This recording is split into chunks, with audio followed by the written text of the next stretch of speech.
بعض لوگ جو ہے نا وہ صرف نماز کے فرض پڑھتے ہیں جی جی اور باقی جو سنتیں یا نفل نہیں ادا کرتے. جی جی تو ان کے ایسا کرنے سے کوئی ایسی بات ہوتی ہے کہ ان پہ کوئی گناہ یا اس طرح کی کوئی بات ہو؟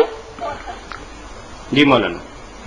سہیل صاحب یہ جو ہے نا نماز کے ساتھ سنتیں یا نوافل ان کا ادا کرنا ہے تو بہت نفع کی چیز، کیونکہ رسول کریم علیہ السلام نے فرمایا قیامت کے دن جب حساب ہوگا اللہ تعالیٰ فرائض دیکھے گا، اس میں خامیاں ہوں گی، خامیاں تو ہیں، کچھ رہ گئی ہوگی نمازیں، کچھ پڑھی تو وہ ادھوری سی کمی تھی، تو یہی کہا جائے گا کہ اس کی سنتیں اور نفل دیکھو، اس سے اس کی کمی پوری کر دو. زکوٰۃ سے جو کمی رہ جائے وہ صدقات دیے ہوں گے، تو خسارہ بڑا ہے اگر کوئی سنت نفل نہیں پڑتا. مگر یہ بات اپنی جگہ پر صحیح ہے کہ اگر وہ نہیں پڑھتا تو اس کو گناہ نہیں کہنا چاہیے. بے شک کسی نماز کی کوئی سنت نہ پڑھے، مگر استخفاف نہ کرے، بے احترامی نہ کرے، یہ نہ کہے کہ سنت کیا، ایسا کہے گا کافر ہو جائے گا. پھر پڑھنا نہ پڑھنا تو اسلام سے نکل جائے گا.